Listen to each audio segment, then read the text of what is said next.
Live from Pix 11 with today's top 11 stories. It's the Pix 11 Midday News with John Muller.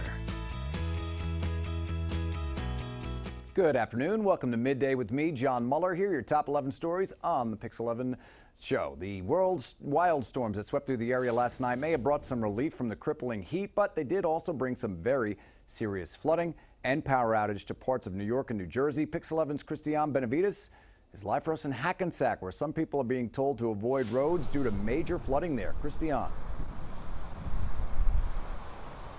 Hi there, John. Just take a look at what's happening right here. We're at the corner of Lodi and Newman Street here in Hackensack, and as you can see, this entire intersection is completely flooded, and believe it or not, this has actually receded from what it was like earlier today. We went to many of the intersections that were flooded here in Hackensack earlier in the morning. The water has receded over there. Here, it's starting to recede, but again, these are very dangerous conditions, and officials are asking vehicles not to go across these intersections. But as you can clearly tell, people are continuing to just drive right across. This is also something that is happening all across New Jersey. Let's take a look at some video from earlier now. More than 200,000 New Jersey customers remain without power today after those storms and torrential rains yesterday and overnight. That's actually 4% of all customers in the Garden State, and there are expected to be more storms for today. Let's hear what the fire department here in Hackensack had to say earlier about some of the work that they've had to do because of the flooding here. Due to the amount of rain we received in a short period of time this morning, this is a low-lying area that receives flooding due to poor drainage. So far, we've removed about 14 people from stranded cars using our high water unit and some of our engine companies. Right now, we're just recommending everybody don't drive around the barricades. The water can be deeper than it looks, and you also have to worry about open manholes. If the water did come up through the sewer system and pop a manhole cover, you could run a risk of falling in one or your vehicle going into one and getting stuck. So there you have it, at least 14 vehicles that they had to remove. And as you can see back out here live, take a look at just this intersection is what a lot of intersections looked like earlier today. Just a few at this hour, but once again, rains are expected to come back tonight. So everybody here in Hackensack and all across the Garden State is just gearing up for what Mother Nature may bring in the coming hours. We're live. This Pix 11 News. Cristian, that shot says it all. We'll see you tonight. Thank you. All right, number two, nearly half of Monmouth County still without power after those storms ripped through the area. More than 90,000 customers in the dark at this hour. Pix 11's Anthony DiLorenzo has the story from Howell Township. The lights are still out. Some roads are closed, but that's nothing compared to some of the damage that was done to people's property. Take a look at this home here on Georgia Tavern Road. A massive tree ripped from its roots toppled right onto this home, which has since been condemned. And we've been all over the area surveying the damage. In neighboring Wall Township, State Route 34 had to be partially shut down this morning after wild winds took down a stoplight and the main feeder lines to this commercial area. And this is what it looked like in neighboring Farmingdale, New Jersey, where a huge tree narrowly missed a home on Grove Street by just a few inches. The wicked weather moved through Monmouth County around dinner time and produced hail, wind, rain, and eventually flooding in some parts of the state. At the height of the storm, over 325,000 customers left without power.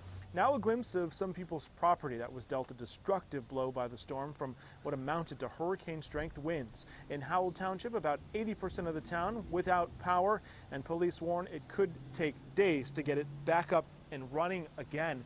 And sadly, we have learned today that the storm may have taken a deadly turn. A 16-year-old from Neptune killed in a house fire in the aftermath of this storm. Officials are looking into whether it was lightning or candles that were lit in the wake of the storm that caused that blaze. That's the latest from Howell Township in Monmouth County. I'm Anthony DiLorenzo, Pix 11 News. All right, Anthony, thank you so much. Number three, New York City and its infrastructure getting hammered these past few days. From extreme heat to relentless storms, Con Ed has been scrambling to repair broken lines. Pix 11's Kirsten Cole has more from Kew Gardens, Queens, where a power problem added to the misery of no water. We have seen New York City residents just completely battered by power outages for days now. But there's finally a bright spot in Kew Gardens, Queens, where they have been able to restore the electricity, restore the water to this building where they've been suffering without both of those things for days. And even as 6,500 residents in New York still dealing with this problem. A vicious round of storms tore through the city and beyond, leading to flooding and damage.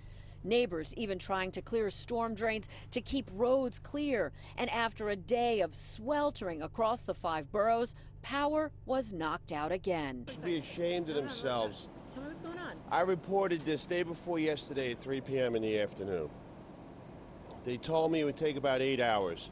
Their messages have been reoccurring 8 hours, 8 hours, 8 hours until last night. Finally, the message just said sorry for the inconvenience. Repair crews working in brutal heat simply could not keep up with the increasing number of outages.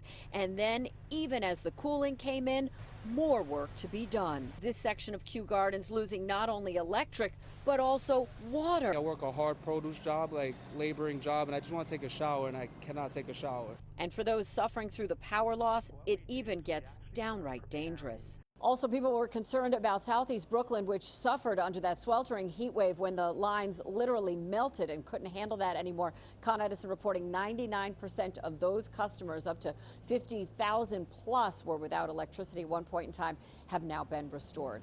We are in Kew Gardens, Queens. I'm Kirsten Cole, Pix 11 News. Kirsten, thank you. Let's take a look at that forecast. A slow-moving front's going to bring cooler air into the region. We can expect mostly cloudy skies, periods of rain this afternoon. High temps will reach the 70s. Will feel much cooler. Wednesday's going to be partly cloudy, less humid. Thursday's going to be sunny and pleasant with temperatures in the mid-80s.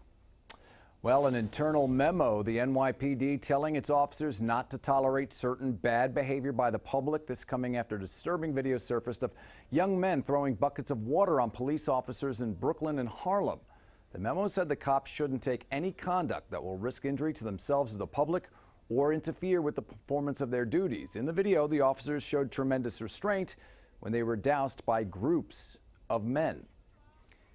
All right, well, Eric Garner's mom, Gwen Carr, is in Washington, D.C. at this hour. She's meeting with multiple members of Congress to face, that is, for a push on hearings on police misconduct. She wants those in the House of Representatives. Carr, joined by the Reverend Al Sharpton. The meetings come 1 week after the Justice Department refused to prosecute the officers involved in Eric Garner's death. Well, meanwhile, Eric Garner's children are carrying out day 8 of their 11 days of outrage, demanding justice for their father.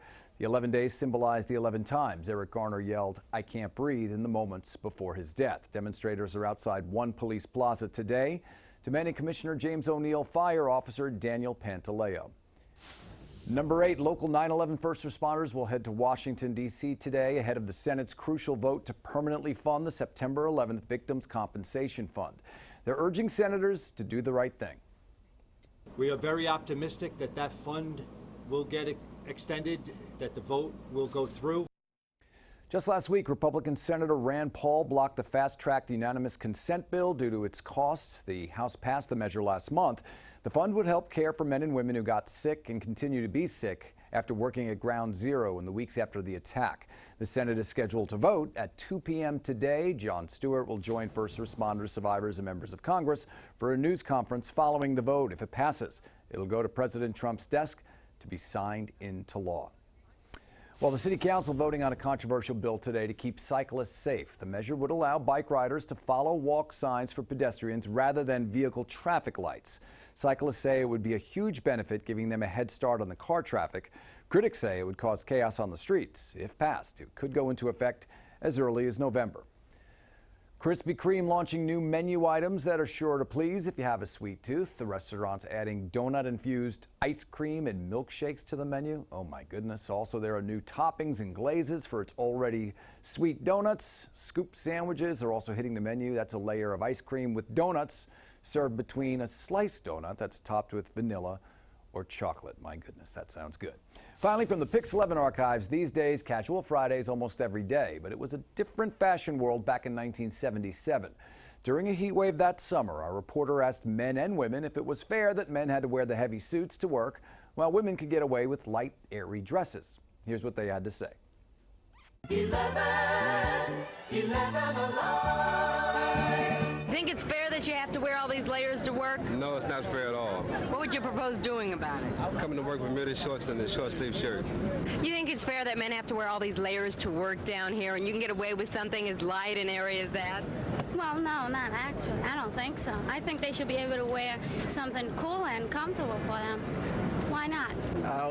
There's no other way. You have to absorb the heat somehow, and the clothes are actually the only way to do it, I guess. So I think they should take off their jackets and ties and rebel. Well, I'm the type of fellow just keeps my head down at the desk all day. I really don't look, but everybody should be comfortable. Well, the idea is I'm so used to it that the jacket keeps the heat out. The men around Wall Street are the first ones to complain about all the layers they have to wear, while women like us can get away with wearing 8 ounces of clothing. Do you think that's fair? Let them wear pantyhose. That's right, those are pretty. Let them wear pantyhose. For those of you that don't think heat is sexy, you may want to consider demanding a dress code in your firm that has some equality, ounce per ounce.